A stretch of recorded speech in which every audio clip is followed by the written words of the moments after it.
서울의 한 대형 병원 응급실에서 피로에 지친 밤이 깊어갈 무렵 갑자기 문이 벌컥 열리며 한 여자가 피를 흘리며 들려왔다. 그녀는 35세의 응급실 과장 김지은이었다. 평소 차갑고 엄격한 그녀의 얼굴이 창백해진 채 자신의 팔을 움켜쥐고 있었다. 선생님. 무슨 일이세요? 신입 의사인 25세의 박수민이 달려오며 소리쳤지만 지은은 고통 속에서도 환자부터 봐라고 차갑게 말했다. 그러나 수민의 손이 지은의 상처를 만지자 지은의 눈에 순간적으로 스친 감정은 충격적이었다. 수년 만에 처음으로 느껴지는 따뜻함이었다. 그날 밤 응급실은 평소와 달리 긴장감으로 가득 찼다. 지은은 병원의 철의 여인으로 불렸다. 그녀는 10년 넘게 응급실을 지휘하며 수많은 생명을 구했지만 그 대가로 자신의 감정을 잃어버렸다. 가족의 기대 속에서 의사가 된 그녀는 결혼 압력과 사회의 시선 때문에 자신의 성 정체성을 숨겨왔다. 레즈비언이라는 사실을 알면 보수적인 부모님과 동료들의 반발이 두려웠다. 수민은 반대로 밝고 열정적인 신입이었다. 지방에서 올라온 그녀는 서울의 병원 생활에 적응하며 지은을 동경해왔다. 과장님, 제가 도울게요. 수민이 상처를 소독하며 말했다. 지은은 처음으로 누군가의 손길에 몸이 떨렸다. 그날 이후 수민은 지은의 주변을 맴돌기 시작했다. 작은 도움, 커피 한 잔, 밤늦은 대화.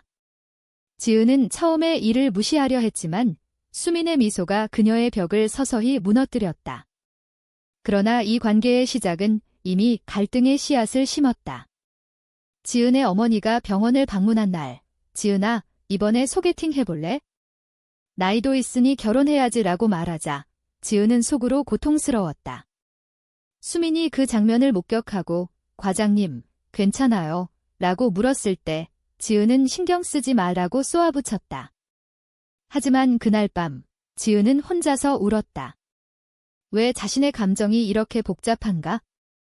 사회는 레즈비언을 받아들이지 않는데 왜 수민 같은 사람이 나타난 걸까? 수민도 마찬가지였다. 그녀는 고향에서부터 자신의 성향을 숨겨왔다. 친구들의 결혼 소식에 압박을 느끼며 서울로 도망치듯 왔지만 지은을 만난 순간부터 마음이 흔들렸다. 이건 그냥 동경일 뿐이야 라고 자신을 속였지만 지은의 차가운 눈빛 뒤에 숨겨진 외로움을 본 순간 그건 사랑이었다. 병원 내에서 소문이 돌기 시작했다. 신입이 과장님을 너무 챙기네. 동료들의 수군거림이 지은의 귀에 들어왔다. 그녀는 수민을 멀리하려 했지만 한 환자의 위급 상황에서 수민의 빠른 판단이 지은의 목숨을 구했다. 고마워. 지은이 처음으로 미소를 지었다. 그 미소는 수민에게 충격이었다. 과장님, 웃으시네요. 수민의 말에 지은은 당황하며 고개를 돌렸다. 이 순간 두 사람의 관계는 돌이킬 수 없는 길로 들어섰다. 그러나 가족의 압력이 다가왔다. 지은의 아버지가 너는 왜 아직도 혼자냐? 집안의 체면이 뭐냐? 라고 전화로 다그쳤다. 지은은 그 압박에 수민과의 만남을 피하려 했지만 수민은 포기하지 않았다. 과장님, 제 마음을 받아주세요. 한밤의 대화에서 수민이 고백했다. 지은은 지건 안 돼. 우리는 여자야. 사회가 용납하지 않아 라고 말했다. 하지만 수민의 눈물에 지은의 마음이 흔들렸다. 그날 두 사람은 처음으로 손을 잡았다. 그러나 이 선택은 곧 후회를 불러왔다. 병원 상사가 지은을 불러 개인적인 관계가 업무에 영향을 주면 안 돼 라고 경고했다. 지은은 수민을 보호하기 위해 거리를 두기로 결심했다. 미안해, 수민아. 이건 잘못됐어. 지은의 말에 수민은 상처받았지만 포기할 수 없었다. 그녀는 지은의 과거를 알아보려 했고 지은이 과거 연인과 헤어진 이유가 가족의 반대 때문임을 알게 됐다. 과장님도 사랑을 포기하지 마세요. 수민이 말했다. 긴장감이 고조되며 두 사람의 관계는 점점 깊어졌지만 외부의 압력이 커졌다. 사회의 정형화된 시선, 가족의 기대, 도덕적인 딜레마. 지은은 밤마다 고민했다. 이 사랑이 옳은가? 아니면 파괴적인가? 수민도 마찬가지로 자신의 선택이 지은을 더 아프게 할까 두려웠다. FILE의 끝에서 한 환자의 죽음이 두 사람을 다시 가까워지게 만들었다. 우리가 함께라면 견딜 수 있어 수민의 말에 지은은 고개를 끄덕였다. 하지만 이는 폭풍 전의 고요였다. 다음 날 아침, 지은은 병원에서 수민을 마주쳤다. 어제 일은 잊어 지은이 차갑게 말했다. 수민은 가슴이 아팠지만 포기하지 않았다. 그녀는 지은의 스케줄을 챙기며 작은 메모를 남겼다. 과장님, 피곤하시면 쉬세요. 그런 세심함이 지은의 마음을 녹였다. 그러나 가족의 개입이 시작됐다. 지은의 어머니가 갑자기 병원을 방문해 지은아, 이 남자 어때? 의사고 안정적이지라고 사진을 보여줬다. 지은은 엄마, 나 혼자 살게라고 대답했지만 어머니는 너처럼 사는 건 불행이야. 정상적으로 살아라고 말했다. 정상이라는 단어가 지은의 가슴을 찔렀다. 수민이 그 대화를 엿듣고 지은을 위로하려 했지만 지은은 너 때문에 더 힘들어라고 쏘아붙였다. 이 말은 수민에게 배신처럼 느껴졌다. 제가 뭐 잘못했나요? 수민의 눈에 눈물이 고였다.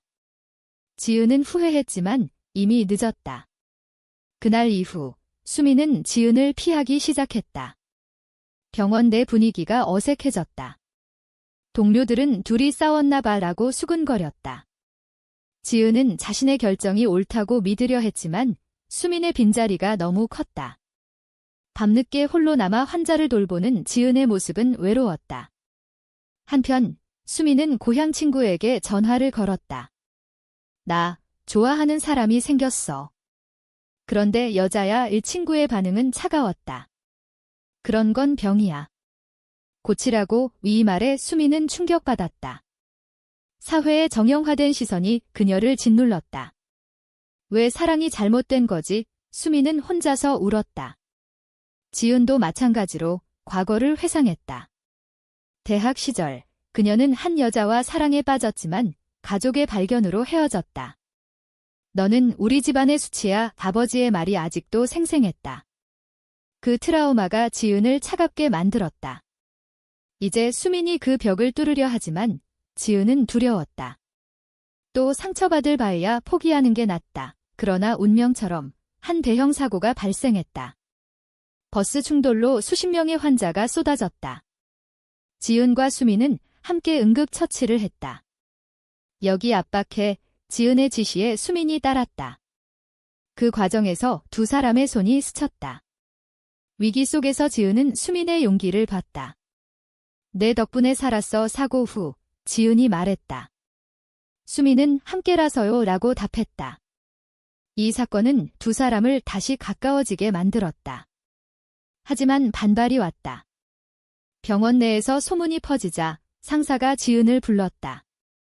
개인 감정이 업무에 영향을 주면 안 돼. 특히 그런 비정상적인 관계라면? 비정상이라는 단어가 지은을 분노케 했다. 제 사생활입니다. 지은이 대응했지만 상사는 사회가 용납하지 않아. 조심해 라고 경고했다. 지은은 이 압박에 수민을 보호하기 위해 불이 그만하자라고 말했다. 수민은 왜요? 사랑인데 왜? 라고 반발했다. 이 대화는 감정적인 대립이었다. 수민은 지은의 집으로 찾아갔다. 과장님, 포기하지 마세요. 우리가 함께 싸우면 돼요. 하지만 지은의 어머니가 마침 방문해 그 장면을 봤다. 이게 무슨 일이야? 너희 둘이. 어머니의 충격적인 반응에 지은은 아무것도 아니에요 라고 변명했다. 수민은 상처받아 달아났다. 이 배신은 수민에게 깊은 상처를 줬다. 믿었는데 수민은 병원을 그만두려 했다. 지은은 후회하며 수민을 찾았지만 이미 늦었다. 고조되는 긴장감 속에서 지은은 자신의 선택의 대가를 치르기 시작했다. 외로움과 후회가 그녀를 괴롭혔다. 수민도 마찬가지로 사랑의 아픔을 느꼈다. 그러나 이 갈등은 아직 끝나지 않았다. FILE의 끝에서 지은은 수민에게 편지를 썼다. 미안해. 하지만 나 때문에 내가 다치면 안 돼. 이 편지는 새로운 국면을 열었다. 수민은 지은의 편지를 읽고 눈물을 흘렸다. 왜 나를 밀어내는 거예요? 그녀는 병원으로 돌아와 지은을 대면했다. 우리 사랑이 잘못된 건가요? 수민의 질문에 지은은 사회가, 가족이 용납하지 않아 라고 답했다. 이 대화는 도덕적인 딜레마를 드러냈다. 두 사람은 레즈비언으로서의 정체성을 숨기며 살아왔지만 이제 그 벽이 무너지려 했다. 병원에서 또 다른 위기가 왔다. 한 환자의 가족이 여자 둘이 무슨 짓이야? 라고 소문에 대해 물었다. 지은은 헛소문입니다 라고 부정했지만 속으로는 고통스러웠다. 수민은 우리 숨기지 말아요 라고 제안했지만 지은은 그럼 내 미래가 망가져 라고 말했다. 이 선택의 갈등이 깊어졌다. 지은의 가족 모임에서 형제가 누나, 결혼 안 해? 동네 사람들이 수군거려 라고 말했다. 지은은 내 인생이야 라고 반발했지만 부모님의 시선이 무거웠다. 너는 왜 이렇게 사니? 정상적으로 살라고 부모의 말이 지은을 무너뜨렸다. 수민은 자신의 가족에게 털어놓으려 했지만 어머니의 그런 건 안 돼, 결혼해서 애 낳아 라는 말에 포기했다. 사회의 압력이 두 사람을 짓눌렀다. 그러나 사랑은 강했다. 밤늦은 응급실에서 지은과 수민은 다시 마주쳤다. 미안해 지은이 말했다. 수민은 사랑해요 라고 안아줬다. 이 순간 두 사람은 키스를 나눴다. 하지만 이 장면을 동료가 목격했다. 다음 날 병원 전체에 소문이 퍼졌다. 과장님과 신입이 상사는 지은을 불러 사표 쓰세요 라고 말했다. 지은은 충격받았다. 왜요? 제 업무에 문제 없어요. 하지만 상사는 이미지 문제야.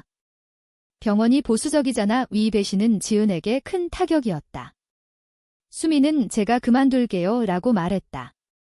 하지만 지은은 아니, 내가 왜? 라고 반대했다. 이 상황에서 두 사람은 함께 싸우기로 결심했다. 그러나 가족의 개입이 더 세졌다. 지은의 어머니가 병원으로 찾아와 너 미쳤니? 그런 더러운 짓 그만둬 라고 소리쳤다. 수민의 부모도 서울로 올라와 집으로 돌아와.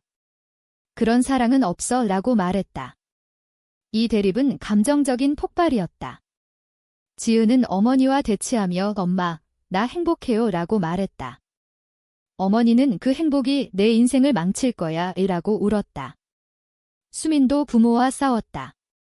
왜 이해 못해요? 부모의 사회가 안 받아줘 라는 말에 수민은 절망했다. 이 갈등은 두 사람의 관계를 시험했다. 지은은 포기할까? 라고 고민했지만 수민의 함께라면 치라는 말에 힘을 얻었다. 병원에서 퇴직 압력이 커지자 지은은 변호사를 찾아갔다. 차별이에요 라고 주장했지만 한국 사회의 현실은 냉혹했다. 증거가 없으면 어렵다 변호사의 말에 지은은 좌절했다. 수민은 친구들에게 털어놓았지만 대부분 이해 못해라고 등을 돌렸다. 이 손실은 수민에게 큰 상처였다. 그러나 이 과정에서 두 사람은 더 강해졌다. 우리 사랑은 오라 지은이 말했다. 고조되는 드라마 속에서 한 기자로부터 연락이 왔다. 이야기 듣고 싶어요. 사회 변화에 도움이 될 수 있어 지은은 망설였지만 수민의 격려로 인터뷰를 수락했다.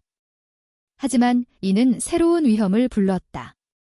인터뷰 후 온라인에서 비난이 쏟아졌다. 비정상 추잡해 댓글들이 지은을 괴롭혔다. 수민도 사이버 불리잉의 피해자가 됐다. 이 피해는 두 사람의 정신을 갉아먹었다. FIR의 끝에서 지은은 이 선택이 후회될까? 라고 자문했다. 하지만 수민의 곁에 있음이 위로였다. 인터뷰가 공개된 후 병원은 지은을 해고했다. 이미지 실추라는 이유였다. 지은은 충격에 빠졌다. 10년 헌신이 이게 끝인가? 그녀는 수민에게 미안해. 내 탓이 아니야 라고 말했다. 하지만 수민은 함께 싸워요 라고 응답했다. 두 사람은 새 직장을 찾기 시작했다. 그러나 사회의 벽은 높았다. 지은의 이력서가 여러 병원에서 거부됐다. 소문 때문에 비유였다. 수민도 마찬가지로 신뢰 문제로 취업이 어려웠다. 이 경제적 압력이 두 사람을 시험했다.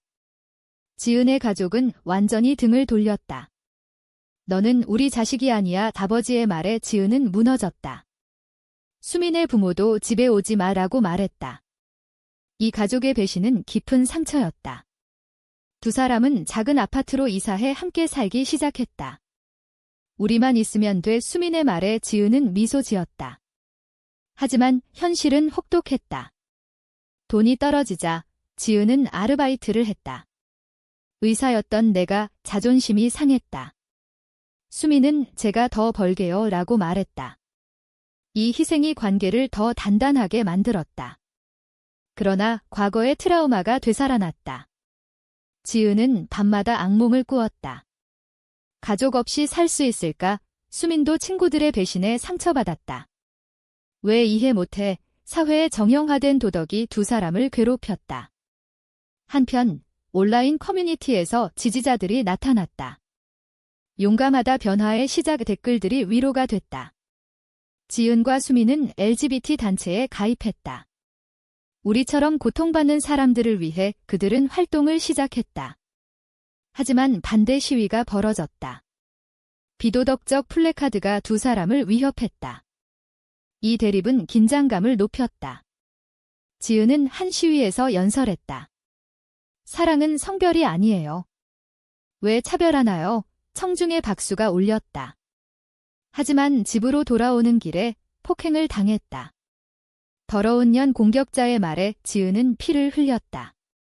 수민이 달려와 지은아 라고 울었다. 이 사건은 두 사람의 결의를 다졌다. 포기하지 마. 수민의 말에 지은은 함께라면 지라고 답했다. 회복 후 두 사람은 법적 투쟁을 시작했다. 차별소송 변호사의 도움으로 병원을 고소했다. 재판 과정에서 증언했다. 제 사랑이 왜 잘못인가요? 지은의 말에 법정은 숙연해졌다. 그러나 보수적인 판사의 시선이 차가웠다. 수민도 증언하며 사회가 변해야 해요 라고 말했다. 이 과정은 감정적인 롤러코스터였다. 가족이 재판에 나타났다. 지은의 어머니가 미안해 라고 울며 말했다. 이 순간 화해의 싹이 텄다. 수민의 부모도 서서히 마음을 열었다. 내 행복이 중요해. 그러나 사회의 변화는 느렸다. 재판에서 패소했다. 증거 부족 판결에 지은은 절망했다. 이게 현실이야. 하지만 이 패배는 깨달음을 줬다. 우리가 먼저 변해야 해. 두 사람은 해외로 이주를 고려했다. 더 자유로운 곳에서. 그러나 한국을 떠나기 싫었다. 여기서 싸우자. 수민의 말에 지은은 동의했다. 고조되는 드라마 속에서 두 사람은 새로운 직장을 찾았다. 작은 클리닉에서 일하며 LGBT 상담을 시작했다. 우리 경험이 도움이 돼. 기 선택은 희망을 줬다. FILE의 끝에서 지은은 수민에게 내가 있어서 다행이야 라고 말했다. 하지만 여전히 도전이 남아 있었다. 클리닉에서 일하며 지은과 수민은 수많은 사람들을 도왔다. 당신들처럼 되고 싶어요. 한 환자의 말에 지은은 미소 지었다. 그러나 과거의 상처가 완전히 사라지지 않았다. 지은의 어머니가 방문해 용서해줄게 라고 말했다. 이 화해는 감동적이었다. 수민의 가족도 서서히 받아들였다. 내 선택을 존중해. 하지만 사회 전체의 변화는 더디었다. 뉴스에서 LGBT 권리 시위가 보도됐지만 반대 여론이 강했다. 지은은 우리가 앞장서야 해라고 말했다. 수민은 함께라면 무서울 게 없어 라고 답했다. 두 사람의 관계는 이제 안정됐다. 그러나 한 사건이 다시 갈등을 불렀다. 옛 동료가 돌아와 라고 제안했지만 조건은 정상적인 삶이었다. 지은은 거부했다. 내 삶이 정상적이야. 기 결정은 자유의 대가였다. 수민도 마찬가지로 고향으로 돌아갈 기회를 포기했다. 지은 곁에 있을게. 기 희생이 두 사람을 더 가까워지게 만들었다. 이야기의 클라이맥스에서 지은은 공개 강연을 했다. 사랑은 자유예요. 정형화된 틀에 갇히지 마세요. 청중의 박수가 울렸다. 하지만 강연 후 반대자들이 몰려왔다. 퇴출해. 소란 속에서 수민이 지은을 보호했다. 이 사건은 두 사람의 결의를 확인했다. 우리가 이겼어, 지은이 말했다. 시간이 지나 두 사람은 안정된 삶을 살았다. 클리닉은 번창했고 가족과의 관계도 회복됐다. 사회의 시선은 서서히 변했다. 지은의 미소가 더 잦아졌다. 수민은 처음으로 웃게 한 게 자랑스러워라고 말했다. 그러나 이 여정은 많은 대가를 치렀다. 잃어버린 직장, 상처받은 관계, 정신적 고통. 이 모든 게 같이 있었나 지은은 가끔 자문했다. 수민도 후회 안 해라고 답했다. 이야기의 끝에서 두 사람은 해변에서 산책했다. 앞으로도 함께 지은의 말에 수민은 키스했다. 이 사랑은 승리였다. 하지만 완벽한 해피엔딩은 아니었다. 사회의 변화는 여전히 진행 중이었다. 사랑이 성별을 초월할 수 있는가? 아니면 사회의 틀이 그것을 억압하는가?